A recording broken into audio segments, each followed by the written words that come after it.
बच्चों कैसे हैं आप लोग। आज हम लोग का कमबैक सीरीज का सेशन 6 है। ये काफी इंपॉर्टेंट सेशन है क्योंकि आज जो हम लोग चैप्टर पढ़ने जा रहे हैं वो ट्रायंगल एक इंपॉर्टेंट चैप्टर है एग्जाम के पॉइंट ऑफ व्यू से, क्योंकि इसमें कम से कम मिनिमम मार्क्स जो पूछता है वो कम से कम 10 मार्क्स का रहता है और मैक्सिमम जो होता है वो होता है 12 मार्क्स का। लगभग एक 5 मार्क्स के क्वेश्चन आते हैं और दो नंबर के रहते ही हैं हर साल, और ऑब्जेक्टिव 3-4 ऑब्जेक्टिव रहता है। ठीक है, तो आज हम लोग चैप्टर शुरू करने से पहले हम लोग जानते हैं ट्रायंगल। ट्रायंगल बोलते हैं त्रिभुज के तीन सीधे भुजाओं के बंद आकृति होती है। जैसे कि ट्रायंगल कुछ इस फॉर्म में दिखता है, क्या त्रिभुज के तीन सीधी रेखा से क्या होता है, घिरा होता है, और इसके खाली सारी जो गैप है उसको क्या कहते हैं, इंटीरियर कहते हैं। इंटीरियर किसे कहते हैं, त्रिभुज के जो त्रिभुज में जो खाली स्थान होता है उसको इंटीरियर कहते हैं। जब दो या दो तो तीनों कोनों का योग कितना होता है, कोई भी त्रिभुज होगा ट्रायंगल बनेगा तो उसका 3 कोण होता है। कितना बनता है, 3 एंगल बनता है। एक एंगल ये हो गया, एक एंगल ये हो गया, एक एंगल हो गया। कैसा भी त्रिभुज बना लिया ऐसे करके, ऐसे ऐसे, तो क्या कितना एंगल बनेगा, 3 ही एंगल बनेगा। तीनों एंगल का योग जो जोड़ होगा वो कितना होगा, 180 डिग्री होगा। सबसे पहले तो त्रिभुज का मापन कोण है। कोण आप जानते हैं, इसमें जो सबसे बेसिक चीज है वो है कोण। अब कोण क्या होता है, कोण बोले जब दो रेखा एक बिंदु को काटती है तो उसके बीच जो झुकाव बनता है उसको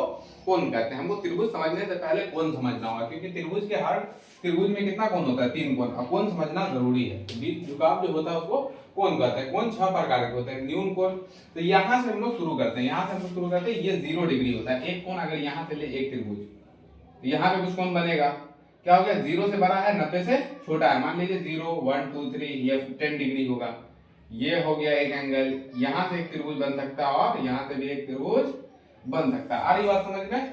तो ये जो कोण बनता है 0 से बड़ा और 90 से छोटा, 0 से बड़ा और 90 से छोटा, उसको हम लोग कहते हैं न्यून कोण। न्यून कोण क्या कहते हैं, न्यून कोण। ए ग्रेटर देन 0, ए ग्रेटर, मान लीजिए कोण ए है, कोण की जगह क्या लिया है, कोण ए ग्रेटर देन 0 लेकिन लेस देन 90। क्या हो जाएगा, लेस देन 90। तो न्यून कोण किसे कहेंगे, एक्यूट एंगल इंग्लिश में कहते हैं। ए ग्रेटर देन 0 लेकिन ए लेस देन 90। तो एक्यूट एंगल हो जाएगा 0 से बड़ा और 90 से छोटा को क्या कहते हैं, एक्यूट एंगल कहते हैं। ठीक है, और दूसरा हम लोग का समकोण, right angle. Right angle exact 90 degree होता है। कितना, एग्जैक्ट 90 डिग्री। ये जो एंगल है यहाँ से यहाँ पे जो एंगल बनता है वो एग्जैक्ट 90 डिग्री बनता है। तो एक एंगल, क्योंकि 3 कोण का योग 180 डिग्री होता है, और समकोण जो होता है, समकोण 2 लाइन के बीच बनता है, तो ये जो 2 लाइन है वो हमेशा 90 होगा। क्या होगा, 2 हमेशा 90। जैसे कि यहाँ पे कितना डिग्री का एंगल बन रहा होगा, ये जो बोर्ड का साइड आप लोग को दिख रहा होगा, यहाँ पे बन रहा होगा 90 डिग्री का एंगल। जब जो दीवार या 2 लाइन एक जगह इंटरसेक्ट करती है कुछ इस क्रॉस में, तो यहाँ पे जो मेरे उंगलियों के बीच बन रहा होगा कोण क्या होगा, 90 डिग्री का कोण होगा। समझ में आ रही है बात। तो यहाँ पे हम लोग का समकोण क्या हो जाएगा, ये 90 डिग्री, मतलब कोण जो होगा किसके इक्वल होगा, 90 डिग्री के इक्वल होगा। क्या, 90 डिग्री के इक्वल होगा। तो कोई दीवार जो आप खड़ा हुआ देखते हैं, उसका जो टच होता है, एंडिंग टच, वो क्या होता है, 90 डिग्री के एंगल पे जुड़ा होता है। एक दीवार इधर से और एक दीवार ऊपर की ओर है, तो वहां पे जो ऊपर में कोण बन रहा होगा टेरिस, और दीवार के एंडिंग में जो कोण बनता है साइड में, वो होता है 90 डिग्री का एंगल होता है। ठीक है, तो हम लोग पढ़ रहे हैं तीनों कोण का योग 180 डिग्री होता है। न्यून कोण समझ में आ गया, ए ग्रेटर देन 0 लेकिन लेस देन 90, यानी कि कोण जो होगा 0 से बड़ा होगा लेकिन ये 90 से छोटा होगा, उसको कहेंगे हम लोग न्यून कोण। फिर होता है समकोण। राइट एंगल ए बराबर 90 डिग्री। राइट एंगल में क्या हो जाएगा, समकोण त्रिभुज, समकोण में क्या हो जाएगा, समकोण ए 90 डिग्री के इक्वल होगा। ए किसके डिग्री के इक्वल होगा, 90 डिग्री। उसी प्रकार अधिक कोण, ऑब्ट्यूज एंगल। ऑब्ट्यूज एंगल में क्या हो जाएगा, ए 90 डिग्री के होगा, ए ग्रेटर देन 90 से बड़ा, but less than 180 degree, less than 180 degree. क्या हो जाएगा, अधिक कोण क्या हो जाएगा, 90 से बड़ा होगा। यहाँ 90 से बड़ा, कुछ यहाँ पे एंगल बन सकता है 90 से बड़ा, यहाँ पे एंगल हो सकता है, यहाँ पे हो सकता है, और यहाँ पे हो सकता है, कुछ इस एंगल पे होगा, लेकिन 180 डिग्री से छोटा होगा। 90 से बड़ा 180 से छोटा, उसको कर देंगे अधिक कोण। क्या कर देंगे, अधिक कोण, ऑब्ट्यूज एंगल। ए 90 से बड़ा लेकिन 180 से छोटा। उसी प्रकार से सरल कोण यानी कि straight angle. Straight angle full line, ये दिख रहा है यहाँ से यहाँ, इस बीच में जो भी एंगल बनेगा वो क्या होगा, ऑब्ट्यूज, सॉरी स्ट्रेट एंगल होगा। क्या होगा हम लोग का, स्ट्रेट एंगल होगा। यहाँ से यहाँ, जैसे कि एक लाइन ले लेते हैं हम, एक लाइन ले लिया और यहाँ से एंगल बना, ये 30 है, तो पूरा ये कितना हो जाएगा, ये इसका सप्लीमेंट्री, ये पूरा कितना हो जाएगा 180 डिग्री, ये 30 है, तो ये क्या होगा 150 हो जाएगा, 31 और प्लस 50। तो हम लोग जब सप्लीमेंट्री कॉम्प्लीमेंट्री पढ़ेंगे तो ये बातें हमें समझ में आ जाएगी। समकोण के लिए हम लोग पढ़ेंगे कॉम्प्लीमेंट्री एंगल, और संपूरक कहते हैं इसको, क्या कहते हैं, संपूरक कोण कहते हैं। तो ये हो जाएगा कंप्लीट सप्लीमेंट्री एंगल। डन है। हम लोग करें तो समकोण, अधिक कोण, सरल कोण समझ में आएगा। स्ट्रेट एंगल, स्ट्रेट एंगल क्या होता है 180 के इक्वल होता है। किसके इक्वल होता है 180 डिग्री के इक्वल होता है। उसी प्रकार हम लोग का नेक्स्ट जो है प्रतिवर्ती कोण, क्या कहते हैं प्रतिवर्ती कोण को इंग्लिश में रिफ्लेक्स एंगल भी कहते हैं। रिफ्लेक्स एंगल क्या होता है ए ग्रेटर देन 180, ए कितना होगा 180 से बड़ा होगा, 180 से बड़ा होगा, किससे 180 डिग्री से बड़ा। कोण यहाँ पे बन रहा होगा, यहाँ पे बन रहा होगा और यहाँ पे बन रहा होगा, लेकिन लेस देन 360, 360 से छोटा होगा। क्या हो जाएगा 360 से छोटा हो जाएगा, उसी को प्रतिवर्ती लेते हैं। और यहाँ पे रिफ्लेक्स एंगल करते हैं। पूर्ण कोण का मतलब कंप्लीट 1 बराबर 360 है। 360 क्या होता है पूरा गोल, तो इसको अगर पूरा मिला दें ये क्या हो जाएगा 360 का एंगल जब बने तो वो क्या हो जाएगा प्रतिवर्ती कोण हो जाएगा। जैसे कि ये कोण ले लें ऐसा, तो ये क्या हो जाएगा प्रतिवर्ती कोण हो जाएगा, यानी कि पूर्ण कोण। क्या हो जाएगा पूर्ण कोण। उसी प्रकार हम लोग सबसे पहले न्यून कोण, न्यून कोण क्या होगा 0 से बड़ा होगा और 90 से छोटा होगा। समकोण 90 के बराबर होगा, अधिक कोण 90 से बड़ा होगा, 180 से छोटा होगा। सरल कोण क्या होगा 180 के बराबर होगा। प्रतिवर्ती कोण क्या होगा 180 से छोटा और 360, 180 से बड़ा और 360 से छोटा। उसी प्रकार पूर्ण कोण क्या हो जाएगा 180 के 360 डिग्री के बराबर हो जाएगा। फिर हम लोग पढ़ते हैं पूरक कोण और समपूरक कोण। पूरक कोण और समपूरक कोण यहाँ पे मैं आप लोगों को समझाता हूँ। काफी इजी होगा ये सेशन, और हम लोग जब बेसिक समझ जाएंगे, थ्योरी समझ जाएंगे तो क्वेश्चन ऑटोमेटिक बनने लगेगा। पूरक कोण का मतलब होता है अगर एक कोण दो कोणों का योग 90 हो, जैसे कि एक त्रिभुज लेते हैं तो यहाँ पे एक कोण तो 90 है फिक्स है, और दो कोण ये दोनों आप क्या होगा क्योंकि तीनों कोणों का योग 180 होता है, तो दो कोण क्या हो जाएगा 90 90 180 डिग्री होगा। समझ में आ रही है बात। तो ये 180 डिग्री, तो दो कोणों का योग क्या होगा वो 180 डिग्री। दो कोणों का योग कितना होगा 90 डिग्री। तो मान लीजिए ये कोण 10 डिग्री दे दिया तो क्या होगा इसका अगर पूरक कोण चाहिए तो क्या लगाएंगे हम लोग 90 minus theta. 90 minus theta, theta का वैल्यू क्या दिया 10 दिया, तो 90 माइनस 10 तो क्या हो जाएगा हम लोग का 80 आ गया, यानी ये एंगल 80 आ गया। ये एंगल क्या आ गया हम लोग का 80 आ गया। ये एंगल अगर 80 आ गया तो क्या है 80 10 90, ठीक है, वो हो गया पूरक कोण। उसी प्रकार है सप्लीमेंट्री समकोण। क्या समपूरक कोण। समपूरक कोण में क्या हो जाएगा एक लाइन, एक स्ट्रेट लाइन, एक स्ट्रेट लाइन की कौन सा एंगल हो जाएगा स्ट्रेट लाइन, स्ट्रेट एंगल हो जाएगा। क्या हो जाएगा सरल कोण स्ट्रेट एंगल, ठीक है। तो स्ट्रेट एंगल में मान लीजिए ये कुछ इस प्रकार ये 30 है, तो इसका स्ट्रेट एंगल क्या हो जाएगा इसका क्या हो जाएगा संपूरक निकालना है तो क्या हो जाएगा 180 माइनस 30, तो ये एंगल 150 हो जाएगा। डन है। आगे बात समझ में, काफी इजी चैप्टर था, तो जिन लोगों को नोट करना है वो नोट कर लेंगे। हम लोग बढ़ते हैं अगले सेशन की तरफ। हम लोग अब कोण के आधार पर मतलब एंगल के आधार पर एंगल के आधार पर त्रिभुज कितने प्रकार के होते हैं, त्रिभुज ट्रायंगल कितने प्रकार के होते हैं 3 प्रकार के होते हैं। एंगल के आधार पर कोण के आधार पर त्रिभुज 3 प्रकार के। कौन कौन न्यून कोण त्रिभुज, acute triangle, acute angle triangle लिख लेंगे, acute triangle and right triangle and obtuse triangle. मतलब सब न्यून कोण त्रिभुज, समकोण त्रिभुज एंड अधिक कोण त्रिभुज। तो न्यून कोण के बारे में हम लोगों ने पढ़ा था। न्यून कोण का एंगल कहां से कहां तक होगा, इसे 0 से बड़ा और 90 से छोटा था। a ग्रेटर देन 0 यानी 0 से बड़ा और a लेस देन 90 90 से छोटा। तो यहाँ क्या होता है 0 90, इससे बड़ा होगा यानी यहाँ पे भी हो सकता है, यहाँ पे भी हो सकता है, 60 डिग्री पे भी हो सकता है, 85 पे भी हो सकता है, 75 पे भी हो सकता है। तो ये क्या हो जाएगा हम लोग का कुछ इस प्रकार का एंगल दिखेगा। यहाँ देख लेंगे हम लोग, जैसे कि इसको और इसको मैच कर देंगे तो कैसा एंगल निकला, कुछ ऐसा निकला। तो ये क्या हो जाएगा हम लोग का एक्यूट ट्रायंगल। फिर दूसरा है इंपॉर्टेंट, सबसे ज्यादा जो यूज में हम लोग के वो है समकोण त्रिभुज, right angle triangle. Right angle triangle जो है हम लोग का सबसे इंपॉर्टेंट है। समकोण त्रिभुज, समकोण को त्रिभुज में जैसे कि दो लाइन एक जगह ये कुछ इस तरह से होगा, तो जिसका एक एंगल कितना होगा हमेशा ये एंगल 90 डिग्री होगा, ये हमेशा एक एंगल हमेशा 90 डिग्री होगा। तो ये क्या हो जाएगा समकोण त्रिभुज हो गया हम लोग का समकोण त्रिभुज, जिसके बारे में मैंने कॉम्प्लीमेंट्री इसका निकलता है। कॉम्प्लीमेंट्री मतलब एक एंगल दे दिया है थीटा जैसे 30 दे दिया है, इसका ये क्या हो जाएगा 60 हो जाएगा। दो कोण का योग 60 हो जाएगा, क्योंकि 90 माइनस थीटा, थीटा का वैल्यू हमें कितना दिया गया था 30 दिया गया था, तो 90 माइनस 30 कर लेंगे। समझ में आ रही है बात। तो ये हम लोग का क्या हो गया समकोण त्रिभुज। उसी प्रकार है अधिक कोण। क्या अधिक कोण ऑब्ट्यूज एंगल ऑब्ट्यूज में a greater than 90 but a less than 180 degree. जैसे कि कोई एंगल है क्या हो जाएगा ये एंगल है, एक स्ट्रेट एंगल होगा, जाहिर सी बात है ऑब्ट्यूज है तो 90 से बड़ा होगा, तो कुछ यहाँ पे अगर एंगल बने ऐसे एंगल बने, इधर का मान लीजिए कि ये हम लोग का 70 डिग्री, तो ये कुछ यहाँ पे भी बन सकता है, ये यहाँ पे भी बन सकता है, या फिर यहाँ पे भी बन सकता है। तो कुछ इस टाइप का भी एंगल हो सकता है, ऐसे ऐसे और ऐसे। डन है। तो ये क्या हो जाएगा कि less than greater than 90 but less than 180। Done है। अब हम लोग साइड्स के अकॉर्डिंग एंगल पढ़ेंगे। जिन लोगों को नोट करना है वो नोट कर लेंगे, है ना? नोट कर लिया, हम साइड के अकॉर्डिंग पढ़ेंगे। तो हम लोग एंगल के अकॉर्डिंग पढ़ लिए हैं कि त्रिभुज कितने प्रकार है, उसी प्रकार आप भुजा के अकॉर्डिंग पढ़ेंगे, साइड्स के अकॉर्डिंग पढ़ेंगे कि त्रिभुज कितने प्रकार के। त्रिभुज साइड्स के अकॉर्डिंग 3 प्रकार के होते हैं। कौन? समबाहु त्रिभुज। क्या? समबाहु त्रिभुज। समबाहु त्रिभुज में क्या होता है? तीनों भुजा आपस में बराबर होते हैं। जैसे कि ये हम लोग एक एग्जांपल लिए कि ए बी सी एक त्रिभुज ले लेते हैं। क्या? ए बी और सी। तो क्या है इसमें ए बी किसके इक्वल है? ए बी ए सी और बी सी। क्या? ए बी बराबर ए सी बराबर बी सी। क्या? तीनों कोण इक्वल है, तीनों भुजा इक्वल है। उसी प्रकार यहाँ अगर ए बी सी ले, ए बी सी ले लेते हैं तो क्या हो जाएगा? ए बी और ए सी इक्वल होगा, A B equal A C but not equal B C. तो मतलब दो साइड्स इक्वल होगा, दो साइड्स, दो भुजा बराबर होगा, तीसरा भुजा बराबर नहीं होगा। इसको क्या कहेंगे? समद्विबाहु, समद्विबाहु त्रिभुज। समझ में आ रहा है? उसी प्रकार है विषम बाहु त्रिभुज। विषम बाहु त्रिभुज में क्या होता है? तीनों ट्रायंगल इक्वल नहीं होता है। ए बी और सी ले लेते हैं, मान लेते हैं ए बी बराबर ए सी बराबर बी सी। तो क्या हो जाएगा? ये तीनों एंगल इक्वल नहीं होगा। क्या हो जाएगा? तीनों एंगल इक्वल नहीं होगा। तो इसे क्या समझ जाते हैं? जब तीनों भुजा बराबर हो तो समबाहु त्रिभुज होगा, वो समबाहु त्रिभुज होगा। दो भुजा बराबर हो, तीसरा भुजा बराबर ना हो तो वो क्या हो जाएगा? समद्विबाहु त्रिभुज हो जाएगा। जब क्या हो? तीनों भुजा में से कोई भी भुजा इक्वल नहीं हो, वो क्या हो जाएगा?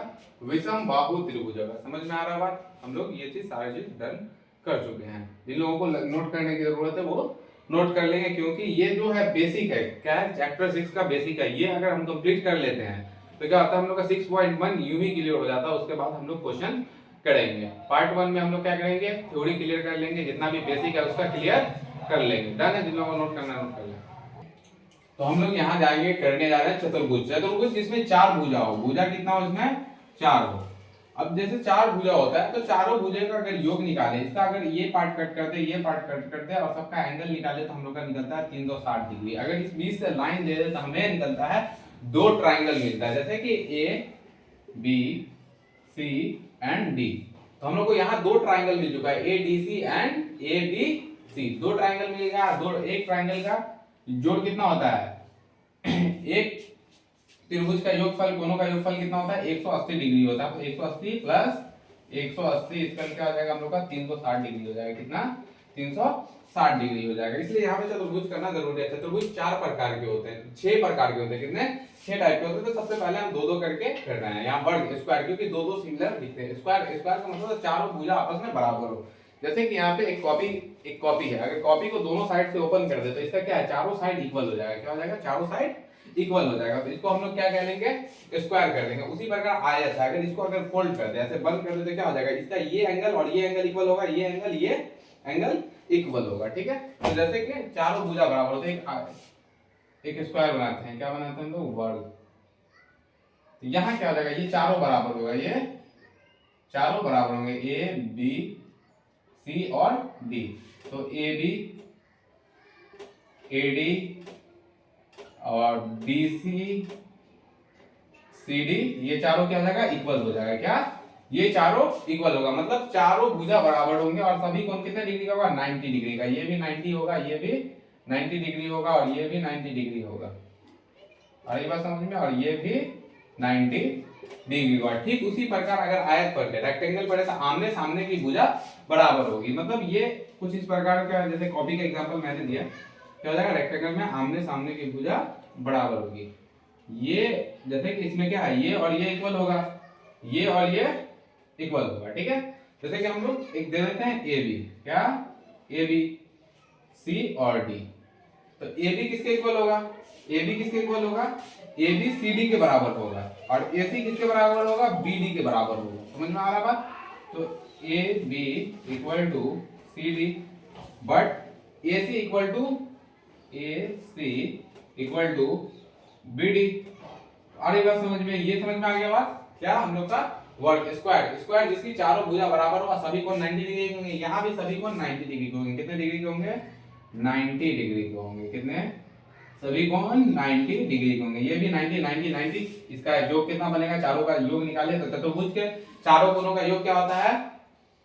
360 डिग्री होता है। चतुर्भुज किसे कहते हैं? जो चार भाग से घिरा हो और उनके कोनों का योग क्या हो?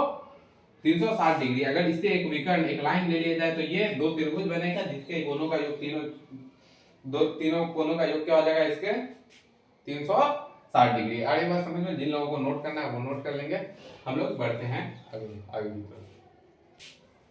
तो हम लोग अब जो तीसरा टाइप पढ़ने जा रहे हैं वो है समांतर चतुर्भुज, यानी कि पैरेललोग्राम। आमने सामने की भुजा समांतर और बराबर होंगे पर दो ही भुजा का कोण बराबर होगा। जैसे कि एक एंगल देखना है तो इसमें क्या पता चल रहा है? ये एंगल और ये एंगल इक्वल होगा, समांतर भी होगा और बराबर भी होगा। ठीक उसी प्रकार ये एंगल और ये एंगल समांतर भी होगा और बराबर भी होगा। समझ आ रहा है? तो जैसे कि हम लोग AB और CD ले लेते हैं तो क्या होगा? इसका आमने सामने का भुजा क्या हो जाएगा? इक्वल, समांतर और बराबर होगा। लेकिन क्या होगा? कुछ दो ही कोण इक्वल होंगे।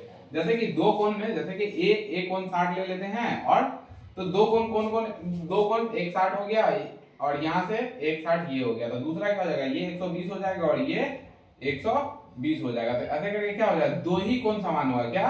दो ही कोण कोई समान होगा। ये तीनों का इक्वल क्या बनेगा? 360 डिग्री। 120 गुना 240 और ये बनना हम लोगों का 360। तो ये होता है हम लोग का समांतर चतुर्भुज। मतलब आमने सामने की भुजा बराबर होगी, आमने सामने की भुजा समांतर और बराबर होगी तथा दो ही कोण समान होंगे, दो ही कोण समान होंगे। चाहे जो भी कोण हो, दो कोण ऐसा होगा जैसे ये और ये, जैसे भी ले हम 90 90 ले, लेकिन ये 90 और ये 90 नहीं होगा। कोई दो ही कोण समान हो सकता है। पॉसिबल है जैसे यहाँ 60 लिए, ये 60 लिए है, तो अब दोबारा 60 यहाँ दोनों में से कोई भी नहीं ले सकते। तो इसका पॉसिबिलिटीज क्या है कि दो कोण ही इक्वल होगा, पहला ये कोण दूसरा ये कोण। ठीक है, आगे बात समझ लो। उसी प्रकार का सम चतुर्भुज, चारों भुजा बराबर होगा पर कोई भी कोण 90 नहीं होगा। जैसे कि एक और देखेंगे, क्या ये है सम चतुर्भुज, इसका चारों भुजा क्या है? बराबर है। ये कोण ये और ये चारों लाइन जो दिख रहा है आपको वो इक्वल होगा। लेकिन क्या होगा कि इसका कोई भी कोण 90 नहीं होगा। जैसे कि मैं इसका फिगर बनाता हूं, कुछ ऐसे है, ये यहां से ऐसे सही से बना नहीं, ये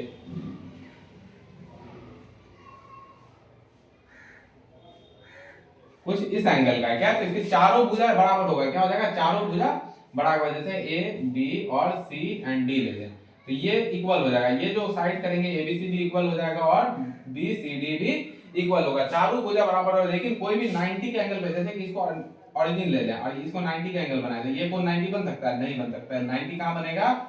यहां बनेगा। उसी प्रकार अगर इसको ओरिजिन ले लें तो क्या हो जाएगा? ऊपर जाएगा और इधर जाएगा। 90 कहां बनेगा? यहां बनेगा। तो क्या हो जाएगा? कोई भी एंगल यहां 90 नहीं होगा। चारों भुजा बराबर होंगे लेकिन कोई भी भुजा 90 नहीं होगा। तब पहचान लेंगे कि समांतर चतुर्भुज कौन होगा या फिर सम चतुर्भुज कौन सा होगा। चलिए अब पांचवा छठा की तरफ बढ़ते हैं।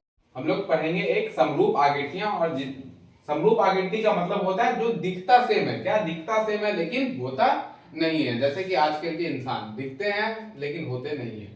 तो ठीक है, समरूप आकृतियां जिनका आकार समान हो लेकिन माप अलग अलग। उसी प्रकार सर्गासम सर्वागसम आकृतियां जिनका आकार और माप दोनों समान हो। जैसे समरूप आकृति में एक त्रिभुज है तो क्या हो जाएगा? ये त्रिभुज और ये त्रिभुज और ये त्रिभुज सब क्या है? समरूप है। इसका स्ट्रक्चर क्या है? स्ट्रक्चर सेम है। आकार क्या है? सेम है, समान हो, लेकिन इसका माप अलग हो। जैसे ये दो है, ये दो है, ये क्या हो जाएगा? 3 हो जाएगा, 3 और 3। ये क्या है? 1 1 1। ABC क्या हो जाएगा? तो अलग अलग है। जिसका आकार क्या होता है? आकार समान होता है लेकिन क्या होता है? माप अलग अलग हो, उसको क्या कहते हैं? समरूप आकृतियां। जैसे कि एक त्रिभुज गोला बना है, 1 2, ये सब क्या है? सबके सब समरूप आकृतियां। सर्वासम में क्या होगा कि माप भी समान होगा। जैसे एक गोला, ये तो ये क्या है? सर्वागसम है आकृतियां जिसका आकार और माप दोनों समान होता है। 360 डिग्री ये भी और ये भी हो जाएगा। उसी प्रकार जैसे कि मान लीजिए कि इसका परिधि 4 ले लेते तो इसका परिधि भी 4 होगा, इसका परिधि भी 4 होगा। अगर इसका स्ट्रक्चर ले कुछ ऐसा ले तो ये क्या होगा? इसका माप भी समान होगा, आकार और माप दोनों समान होगा। आ रही बात समझ में? आकार और माप दोनों समान होगा, इक्वल होगा। तो उसी को समरूप आकृति जिसका आकार समान हो लेकिन माप अलग हो, और सर्वागसम आकृति जिसका आकार और माप दोनों समान हो। ये 1 होगा, ये 1 होगा, ये भी 1 होगा, इधर भी सेम होगा। ये जिसका आकार भी समान हो, आकार भी सेम है, स्ट्रक्चर भी सेम है, संरचना भी सेम है, और क्या है? इसका माप भी समान है। उसको सर्वागसम आकृति कहते हैं जिसका आकार और माप दोनों उसी प्रकार समरूप है। ये अगर आप कर लेते हैं पूरा बेसिक, अगर आपका कंप्लीट है तो आसानी से क्वेश्चन हो जाएगा। इतना अगर आप समझ गए हैं तो आपका 6.1 क्लियर हो गया। आप खुद से जाकर के क्वेश्चन कर लेंगे। कल जो सेशन चलेगा वो हमारा चलेगा सब्जेक्टिव के ऊपर, 2 नंबर और 5 नंबर के इंपॉर्टेंट क्वेश्चन मैं कराऊंगा। तो मिलते हैं हम लोग अगले वीडियो पार्ट 2 में।